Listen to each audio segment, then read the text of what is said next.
Hello guys, welcome to rev to hit. நம்ம சேனலில் பொறுத்த வரைக்கும் bike related content, travel vlogs, moto vlogs அதை பற்றி தான் எடுத்துகிட்டு இருக்கோம். அண்ட் இன்னைக்கு நம்ம பார்க்க போகிற செக்மெண்ட் என்னன்னா டயர் கம்பேரிசன் அண்ட் டஸ்லி சிஹெச் ஸ்போர்ட் ராட். And this is Rizwan, level 2 certified track racer. சரி, ஓகே. ஸோ ஓகே, டயர்ஸ் வந்து நேம் வந்து பார்த்தீங்கன்னா நமக்கு பிராண்ட் வந்து சியாட்ல எடுத்து போட்டுருக்கோம். ஓகே, சியாட் வந்து நமக்கு தெரியும். சியாட் வந்து ரொம்ப வருஷமா வந்து டயர் மார்க்கெட்ல இருக்காங்க. சியாட்டோட ரிவ்யூஸ்லாம் எப்படி இருக்குன்னு நமக்கு நல்லாவே தெரியும். மோஸ்ட்லி வந்து சியாட் வந்து என்ன பேசுவாங்கன்னா கிரிப் இருக்காது, கார்னர்ஸ்ல கிரிப் இருக்காது. பெஸ்ட் ஸ்டார்டிங் வந்து அவங்க சொல்றதே சியாட்ல டயர்ஸ் எடுத்துட்டோம், அந்த மாதிரி பைக்ஸ்ல பெர்ஃபார்மன்ஸ் ஓரியன்ட் இருக்க பைக்ஸ்ல நம்ம எடுத்துட்டோம்னா ரெஸ்ட் இன் பீஸ் ப்ரோ, அவ்வளவுதான். ஏன்னா அவங்களோட கிரிப்ஸை வந்து நிறைய பேர் ட்ரஸ்ட் பண்றது இல்லை. ஈவன் எனக்குமே வந்து இந்த பிராண்ட்ல இந்த மாதிரி ஒரு டயர் இருக்கு, இந்த மாடல் டயர் இருக்கு எனக்கு தெரியாது. நீங்க ரைட் பண்ற ஸ்கில்ஸ் ரைடிங்ஸ் எல்லாம் பார்த்துட்டு ரைட் பண்ணும்போது இந்த அளவுக்கு கிரிப்பா இருக்கு என்ன டயர்ஸ், அதுக்கப்புறம் தான் நான் கேட்க ஆரம்பிச்சேன். ஆக்சுவலா பாத்தீங்கன்னா நான் சியாட்குள்ள என்டர் ஆனது வந்து ஒரு 2022 எண்டில் என்டர் ஆனேன். எனக்கு வந்து ஆக்சுவலா அப்போ வந்து எனக்கு ஒரே ஒரு காரணம் என்னன்னா எனக்கு வந்து பட்ஜெட் ரெஸ்ட்ரிக்ஷன்ஸ் இருக்கு. ஓகே, அந்த டைம்ல வந்து சியாட்ல வந்து புதுசா ஜூம் ராட்ஸ் அப்படின்னு சொல்லிட்டு ஒரு ரேடியல் டயர்ஸ் வந்து சியாட் ஜூம் ராட் ஓகே, எனக்கு ஃப்ரண்ட் அண்ட் பேக் ரெண்டுமே கிடைச்சது. ஸோ பட்ஜெட் வைஸ் பார்க்கும்போது ஆல்ஃபா, அப்பதான் ஆல்ஃபா H1லாம் வந்து பயங்கர ஒரு ஆமா, H1 வந்து அந்த டைம்ல ரொம்ப பீக்ல இருந்துச்சு, ரொம்ப பீக்ல வந்து ஹையா இருந்துச்சு. ஆமா, அரௌண்ட் இப்போ கம்மியாயிருச்சு. அந்த சமயத்துல லான்ச் பண்ணி பீக் வரும்போது 13,000 கீழே எங்கேயுமே கிடைக்காது. அவலோ டயர்ஸ்ல போயிட்டு ஸ்ட்ரைட்டாவே கேட்கறோம், அவங்கள்ட்ட டேம் பண்றோம்னா ஒரு டயரோட காஸ்ட் அவங்க 8,000 சம்திங் அந்த மாதிரி. ஆமா, ஏன்னா அந்த மாதிரி டைம்ல இருந்துச்சு, என்னால அஃபோர்ட் பண்ணவும் முடியல. நானே அந்த சைடுல கேட்டிருக்கேன். யூடியூப்ல வந்து லைட்டா பாத்தீங்கன்னா நான் கொஞ்சம் ரிசர்ச் பண்ண ஆரம்பிச்சேன். சரி, ஒரு 8,000 என்னென்ன டயர்ஸ் நமக்கு கிடைக்கும் அப்படின்ற பட்சத்தில் சியாட் ஜூம் ராட்ன்றது ஃபர்ஸ்ட் எனக்கு கிளிக் ஆனது. அது செக்ஷன்ஸ் வந்து பாத்தீங்கன்னா 110 60 17 110 70 17 150 60 17 எனக்கு வந்துச்சு. ஸோ இதுதான் என்னோட செட்டப் நான் எடுத்து போட்டேன். கிரிப் வந்து அப்பவே அந்த டயர்ஸே வந்து ஆக்சுவலா ஆல்ஃபாக்கு ஈக்குவலா இருந்துச்சு. ஓகே, ரொம்ப வந்து பாத்தீங்கன்னா ஜூமரோட பில்ட் வந்து பாத்தீங்கன்னா சென்ட்ரல் வந்து மீடியம் காம்பவுண்ட் வந்துச்சு நமக்கு. Okay, medium compound okay. சைட்ஸ்ல வந்து பாத்தீங்கன்னா சாஃப்ட் காம்பவுண்ட் வந்துச்சு, சாஃப்ட் மீடியம் காம்பவுண்ட் வந்துச்சு. ஏன்னா அப்பதான் சியாட் வந்து ரேடியல் ஸ்கூல்ல வந்து ஃபர்ஸ்ட் டைம் உள்ள இறங்குனாங்க பைக்ஸுக்குன்னு. ஓகே, கார்ஸ்ல நிறைய இருக்கு, பைக்ஸுக்குன்னு அப்பதான் உள்ள இறங்குனாங்க. அது வந்து ஒரு ஸ்டெப் த்ரூ பிரேக் த்ரூ தான். ஓகே, நான் யூஸ் பண்ண ரேடியல்ஸ்லயே கொஞ்சம் ஒர்த்தா இருக்குன்றீங்களா? அந்த கண்டிப்பா ஜூம் ராட் பயங்கர ஒர்த்தா இருக்கு. ஓகே, நான் எனக்கு வந்து கிட்டத்தட்ட ஆனா அதோட லைஃப் வந்து பாத்தீங்கன்னா எனக்கு ரொம்ப கம்மியா தான் கிடைச்சது. 10,500 to 11,000 நம்ம அந்த பட்சம். ஏன்னா பிரேக்கிங்குமே நம்ம எவ்வளவு யூஸ் பண்றோம். ஏன்னா நான் டயர் வார்ம் பண்ணதுக்கு அப்புறம் தான் நான் வந்து கார்னர்ஸ்குள்ள என்டர் ஆகும். இல்ல அது ஒரு நல்ல ஹேபிட். ஓகேங்களா? சோ எனக்கு வந்து ஜூம் ராட் வந்து பாத்தீங்கன்னா ஆல்மோஸ்ட் 11,000 கிலோமீட்டர்ஸ் சம்திங் தான் எனக்கு வந்துச்சு. ஓவராலாவே எனக்கு பிரைஸ்க்கு அந்த இது ஒர்த், சீரியஸா ஒர்த். அண்ட் இப்போ ரீசெண்டா நான் கரெக்டா சியாட் ஜூம் ராட் எனக்கு ஃபினிஷ் ஆகுற டைம்ல வந்து ரிலீஸ் ஆனதுதான் ஸ்போர்ட் ராட். இப்போ இது நியூ மாடலா சியாட் ஸ்போர்ட் ராட்னு சொல்லிட்டு இட்ஸ் 0 டிகிரி பெல்ட் ரேடியல். ஓகேங்களா? ஸ்பீட் கேரி பண்ண முடியுமா? இல்ல எவ்வளவு மேக்ஸிமம் பொட்டன்ஷியல் இருக்கு? இது H rated டயர்ஸ். அப்போ obviously 242 to 270 தாராளமா பண்ணலாம். தாராளமா இது உங்களுக்கு. ஓகே, எனக்கு ஜூம் ராட்மே அந்த கேட்டகரியில தான் வந்துச்சு. எனக்கு 180 to 200 அந்த. பட் அது ஸ்டீல் பிரேஸ் கிடையாதுல? ஸ்டீல் தான். அண்ட் லான்ச் வந்து பாத்தீங்கன்னா நிறைய இன்ஃப்ளூயன்சர்ஸை கூப்பிட்டு யூடியூப்ல இருந்து நிறைய இன்ஃப்ளூயன்சர்ஸ், ரைடிங் இன்ஃப்ளூயன்சர்ஸை கூப்பிட்டு நார்த்ல இருந்தும் சரி சவுத்ல இருந்தும் சரி எல்லாத்தையும் கூப்பிட்டு நம்ம கோயம்புத்தூர். ஆக்சுவலி நம்ம ஊர்ல இந்த டயர்ஸ் இருக்குது நிறைய பேருக்கு தெரியாது. ஆமா, அதனால இது இன்னொரு பிரைஸ் கம்மியா இருக்கு. ஆமா, இன்னொன்னு என்னன்னு பாத்தீங்கன்னா இந்த லான்ச் வந்து பாத்தீங்கன்னா எல்லா இன்ஃப்ளூயன்சர்ஸையும் கூப்பிட்டு கோஸ்ட்னு சொல்லிட்டு ஒரு சர்க்கியூட் இருக்கு கோயம்புத்தூர்ல. So it's an high performance circuit. இப்பதான் பில்ட் பண்ணிருக்காங்க. அங்க வந்து it's still under construction, final touch எல்லாம் போயிட்டு இருக்குது. ஓகே, சோ அங்க வந்து டெஸ்ட் பண்ணாங்க இந்த டயர்ஸ் லான்ச் பண்ணி நல்லா இருக்கா அப்படின்றது பண்ணப்போ அந்த ஃபீட்பேக்ஸ் கிடைச்சிச்சு. முடிவுல எடுத்ததுதான். ரெண்டாவது பாத்தீங்கன்னா அகைன் காஸ்ட் எஃபிஷியன்சி தான். ஓகே, பேர் எனக்கு 10,800ல கிடைச்சிச்சு. ஐ மீன் சாரி 10,500ல எனக்கு கிடைச்சது. Okay, nice. Front and back ரெண்டுமே எடுத்துட்டேன். இன்ஸ்டாலேஷன்ஸ்லாம் சேர்த்து கிட்டத்தட்ட வந்துருச்சு. ஓகே, ரெண்டுத்தையுமே நான் எடுத்துட்டேன். ஸோ இந்த டயர்ஸ் வந்து பொறுத்த வரைக்கும் அப்சல்யூட்டா சீக்கிரம் ஹீட் ஆயிருது.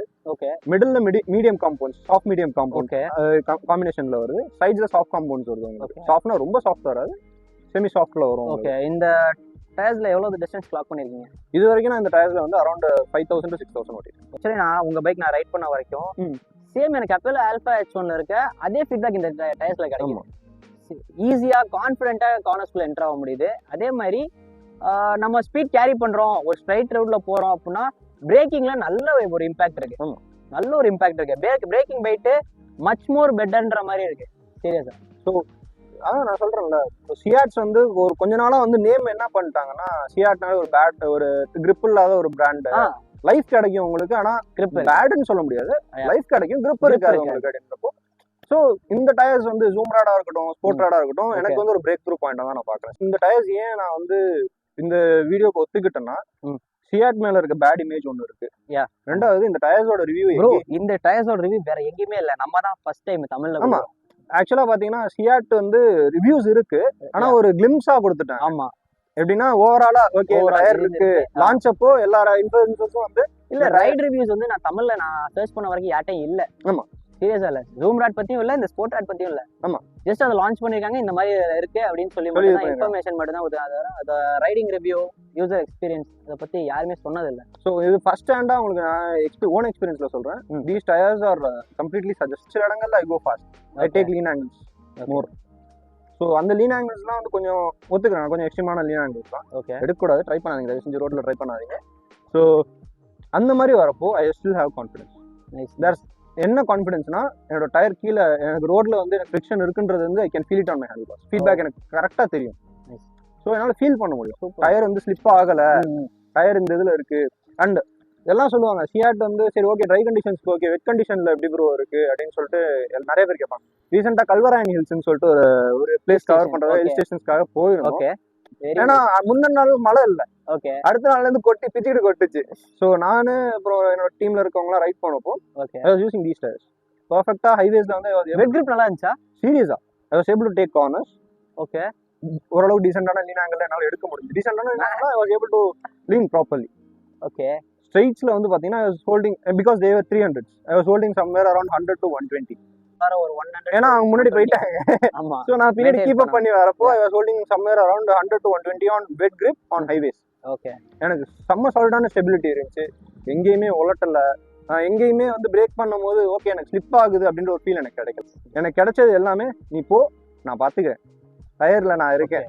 Okay, because I was confident, அந்த ட்ரஸ்ட் எனக்கு. ஏன்னா எனக்கு எதுல ஃபர்ஸ்ட் எனக்கு வந்துச்சுன்னா ஜூம் ராட் எனக்கு வந்துச்சு. ஓகே, ஜூம் ராட் போட்டப்போ நான் ஏன் ஜூம் ராட் இவ்வளவு ஸ்ட்ரெஸ் பண்றேன்னா அதுதான் எனக்கு வந்து ஒரு பாயிண்ட் ஆஃப் ரெஃபரன்ஸ் சியாட்ல வந்து. Okay, okay, almost around 5000 to 6000 kilometres ஓட்டி டெம்போ. ஸ்டில் லைஃப் வந்து இன்னும் இருக்கு. ரெண்டாவது இப்போ ரீசெண்டா சொன்ன மாதிரி போயிட்டு வந்த கல்வராயன் ஹில்ஸ்லயுமே I was taking lean angles and wet almost country road. Wet grip அவ்வளவு நல்லா இருக்கா? சீரியஸா நல்லா இருக்கு. ஓகே, ஏன்னா என் கூட வந்தது வந்துட்டீங்கன்னா Apache 310R. Okay, Michelin road 5 R310 Michelin road 5. Okay, அந்த டயர்ஸ் கூட என்னால ஈக்குவேட் பண்ணி போக முடிஞ்சு. அந்த டயருக்கு ஈக்குவலா போக முடியல ஓரளவுக்கு என்னால. பட் மிச்சலின் எக்ஸ்பென்சிவான டயர் வேற. ஆமா, எக்ஸ்பென்சிவ் ரொம்ப எக்ஸ்பென்சிவ். பட் ஆனா 23,000 சம்திங் வருது. பட் ஆனா டயர்ஸ் இந்த சியாட்ஸ் வந்து பாத்தீங்கன்னா I was able to use it confidently. Okay, என்னோட கான்ஃபிடன்ஸ்க்கு பயங்கரமான ஒரு இது. அதே மாதிரி ரோடு கம்ஃபர்ட் பாத்தீங்கன்னா உங்களோட சின்ன சின்ன மைன்யூட் பம்ப்ஸ்லாம் வந்து நல்லா அப்சர்வ் பண்ணிக்குது. டியூ டு ஜீரோ பெல்ட் டிகிரின்றதால 0 டிகிரி பெல்ட்ஸ்ன்றனால நல்லாவே கம்ஃபர்டபுளா இருக்கு. டூரிங் போகும்போது எனக்கு லாங் போகும்போதுமே எனக்கு ரொம்ப ஃபியூவல்லாம் இன்னும் ட்ராப் ஆகல. எனக்கு டயரோட வெயிட் வந்து பாத்தீங்கன்னா ரொம்ப முக்கியமான விஷயம் அது. டயரோட வெயிட் எல்லாரும் வாங்கும்போது கவனிக்கவே மாட்டாங்க. ஏன்னா டயரோட வெயிட் தான் உங்களோட மைலேஜ்ல வந்து பயங்கரமா ப்ளே பண்ணும். எனக்கு வந்து டயரோட வெயிட் பாத்தீங்கன்னா 4.3 கிராம். இவ்வளவு கம்மியா இருக்கா? வெயிட் கம்மி தான் நமக்கு. சோ அதனாலயே உங்களுக்கு மைலேஜ் டிஃபரன்ஸ்லாம் வந்து நிறைய. நான் என் ஆல்பா சொன்னா 2 கையில மூச்சை போட்டு தூக்கிட்டு வந்தேன். இது ரொம்ப வெயிட் கம்மியா இருக்கும். ஆக்சுவலா நீங்க இது வாங்கி பாத்தீங்கன்னா எப்படி தூக்கலாம், இது ஈஸியா தூக்கி பிடிச்சிக்கலாம் அதை. சோ அந்த அளவு வெயிட் கம்மியான டயர்ஸ் உங்களுக்கு. ரெண்டாவது லைஃப் வந்து நான் இப்பயே சொல்லிடுறேன், சாஃப்ட் காம்பவுண்ட்ன்ற பட்சத்தில் லைஃப் ரொம்ப கம்மியா தான் கிடைக்கும். Okay, grip out of 10 I will blindly give 8.9. Nice. நான் வெட்லயும் ஓட்டிட்டேன், ஓகே, ட்ரைலையும் ஓட்டிட்டேன், கோல்ட் கண்டிஷன்ஸ்லயும் ஓட்டிட்டேன். மார்க்கெட்ல வந்து இந்த such an underrated tyre அப்படின்னு தான் நான் சொல்லணும். ரொம்ப அண்டர் ரேட்டட். இந்த டயரை யாருமே உங்களுக்கு சஜஸ்டே பண்ண மாட்டாங்க. ஏன்னா இதை பத்தின ரிவ்யூஸ் கிடையாது ஆன்லைன்ல ரிவ்யூஸ் கிடையாது. இதோட லான்ச் நம்ம தான் தமிழ்ல வந்து இது இந்த அளவுக்கு டீடைலா எக்ஸ்பிளைன் பண்ணி போடுறோம். இன்னொன்னு வந்து பாத்தீங்கன்னா இந்த டயர் லான்ச் ஆனது வந்து ரைடிங் சர்க்கிள்லயே வந்து நிறைய பேருக்கு தெரியும். ஓகே, இது கூட இன்னொரு டயரும் லான்ச் பண்ணாங்க. ஆக்சுவலா இது ரிலீஸ் ஆகி கொஞ்சம் ஒரு 2 monthsலயே வந்து ரெய்ஸ்னு ஒரு பிராண்ட் இருக்கு. ஆமா, ரெய்ஸ் பிராண்ட் இருக்கு. இல்ல ரெய்ஸ் வந்து நான் பர்சனலா என்னோட ஃப்ரெண்டோட 220ல ட்ரை பண்ணிருக்கேன். பைக்கோட டயர்ஸ் நல்ல குவாலிட்டியான டயர்ஸ், எவ்வளவு டியூரபிள்னா அது வந்து அரௌண்ட் அவன் வந்து ஒரு 20,000 கிளாக் பண்ணாலும் டயர் அப்படியே இருக்கு. என்னன்னு பார்த்தா தலைவர் வந்து ஆஃப் ரோடிங் டயர் போட்டிருக்காரு 220ல. ஈவன் நம்மளுக்கு அதுல எக்ஸ்பீரியன்ஸ் அதை பத்தி ஒரு நல்ல ஃபீட்பேக் இருந்தாலும் சரி இல்லைனாலும் சரி, ரேஸோட டயர் வந்து ஆஃப் ரோடிங்க்கு பக்காவா இருக்கும். ராலிக்கு கண்டிப்பா இந்த டயர் செஞ்சா அடுத்து ரேஸ் ஆஃப் ரோட்ஸ் இல்ல, இதுக்குன்னு வந்து ரேடியல் டயர்ஸ் கொடுத்திருக்காங்க இப்போ ரீசன்ட்டா. ரேஸ் ராடன் பண்ணிருக்காங்களா? ரேஸ் ராடன் சொல்லிட்டு ஒரு ஜூம்ராஜ் வந்து பெட்டர் வந்து டயர் வாங்கும்போது மோஸ்ட்லி வந்து 2 monthsக்குள்ள மேனுஃபேக்சர் பண்ணிருக்கா அப்படின்னு பார்த்துவாங்க. ஏன்னா நிறைய பேர் வந்து இந்த பைக்ல டிராவல் பண்றவங்களுக்கு ப்ராப்ளம் இல்லை, அது வந்து 3 to 4 months இருந்தாலும் பரவாயில்ல, வாங்கிக்கலாம் தாராளமா. டிராவல் ரெகுலரா பண்றவங்களுக்கு நான் வந்து மந்த்லி 1 or 2 தான் டூரிங்கே போவேன், அதுவும் ஒரு 100 to 200 kilometers தான் நான் வந்து இந்த ரைட் பண்ண போறேன் அப்படின்போது இந்த மாதிரி டயர்ஸ் H1 போறதை விட இந்த மாதிரி மீடியம் செக்ஷன் காம்பவுண்ட் டயர்ஸ்ல போகலாம். ஏன்னா அது வந்து பிரைஸும் அஃபோர்டபுளாகவும் இருக்கும், நெக்ஸ்ட் சேஞ்ச் பண்ணும்போது நம்மளுக்கு அது வந்து ட்ரஸ்ட் வதியாகவும் இருக்கும். இந்த மாதிரி டயர்ஸை போட்டு அவங்களுக்கு டயர்ஸோட மேக்ஸிமம் லைஃப் டைம் வந்து ஒரு 3 years. அவங்க சொல்லுவாங்க அஷ்யூரிட்டி கொடுப்பாங்க, வாரண்டி கொடுப்பாங்க, 5 years கொடுப்பாங்க. 3 yearsக்கு அப்புறம் டயர்ஸ் வந்து கிராக் உள்ள ஆரம்பிக்கும். ஏன்னா சவுத் இந்தியா பொறுத்த வரைக்கும் ரொம்ப வெயில் சூடா இருப்பாப்ல, ஹீட்டா இருக்கும். அந்த சமயத்துல வந்து நம்ம டயர்ஸ் ஈவன் நான் வந்து MRF ரெவ்ஸே யூஸ் பண்ணிருந்தேன்.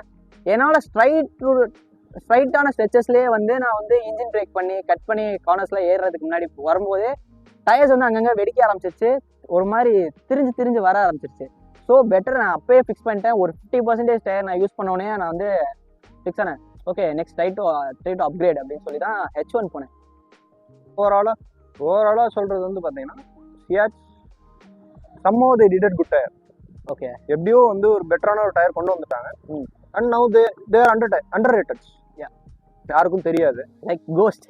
இவங்களை பத்தி யாருமே ரிவ்யூஸ் போடல. ஸோ இது ஃபுல்லா சொல்லணும்னா வேலிடான ஒரு ப்ரைஸ்க்கு நல்ல ஒரு கிரிப்போட ஓரளவுக்கு என்ன சொல்றது டியூரபிள் நான் சொல்ல மாட்டேன், ஏன்னா ஆல்ரெடி எனக்கு தேவை ஆரம்பிச்சிருச்சு. ஓரளவுக்கு டியூரபிளான 10,000 to 12,000. If you are going to be taking into track, இல்லைன்னா நிறைய ட்விஸ்டிஸ் யூஸ் பண்ணி டயர் ஹீட் பண்ணி தான் நான் ஓட்டுவேன், நிறைய கார்னர்ஸ் எடுப்பேன் அப்படின்ற பட்சத்தில் it's very good tyre for you. இப்போ நான் யூஸ் பண்ணதுக்கு அப்புறம் என்ன பார்த்து 2-3 பேருக்கு நான் சஜஸ்ட் பண்ணேன்.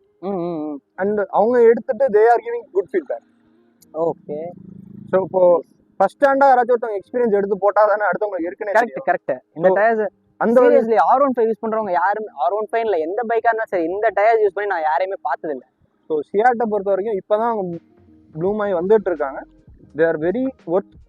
அதான் சொன்ன 10க்கு வந்து 8.9ன்றது வந்து ஆமா கொடுத்துறேன். ஏன்னா எனக்கு அந்த அளவுக்கு கான்ஃபிடன்ஸ் கொடுத்துருக்கு. நான் என்னோட ரைடிங் ஸ்டைலுக்கு இது பயங்கரமா செட் ஆகுது. 100% நான் சஜஸ்ட் பண்ணுவேன். இதுதான் நான் வந்து இது டயருக்கான ஒரு ஓவராலா இதுதான் நான் சொல்லி இது பண்ண வேற எதுவுமே கிடையாது. ஓகே, இது ஒரு ஹைப்போ பெய்டோ இது பெய்ட் ரிவ்யூஸ்லாம் கிடையாது. ஃபர்ஸ்ட் வீடியோ பெய்ட் ரிவ்யூஸ்லாம் கிடையாது.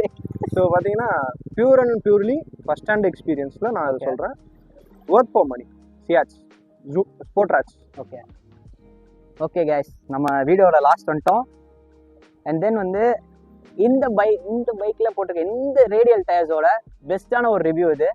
அண்ட் இதை பற்றி யாரும் சொன்னதில்லை, என்னோட பெஸ்ட்டாக யாரெல்லாம் கொடுக்கலாம். பட் இந்த டயர்ஸ் இருக்கிறதே யாருக்கு இந்த மாதிரி லைக் அ கோஸ்ட். இந்த டயர்ஸ் வந்து யாருமே யூஸ் பண்ணுறதில்ல. ஸோ அதை வந்து ஒரு இன்ஃபர்மேஷனாக கொடுத்து அதை தெரிய வைக்கணுன்றதுக்காக தான் இந்த வீடியோ. ஸோ இந்த மாதிரி நிறைய கண்டென்ட் என்னன்னா ப்ரோவோட சேனலை சப்ஸ்கிரைப் பண்ணி வச்சுக்கோங்க. ஓகே, அண்ட் கண்டிப்பாக லைக் அண்ட் ஷேர் பண்ணுங்க. உங்களுக்கு எவ்வளோ மோட்டோ கண்டென்ட் வேணுமோ யூ ஹேவ் ரெவ் டு ஹிட்ன்ற சேனல் வந்து கண்டிப்பாக சப்ஸ்கிரைப் பண்ணி வச்சுக்கோங்க. நிறையா நாலேஜபிளாக அடுத்தடுத்து பண்ணுறதுக்கு பிளான் பண்ணி வச்சிருக்காரு. So thank you so much for வாட்சிங். Okay, thanks bro. அண்ட் நம்ம சேனலோட முக்கியமான ஒரு விஷயம் சொல்லணும்னா learn slowly, slow is smooth, smooth is fast.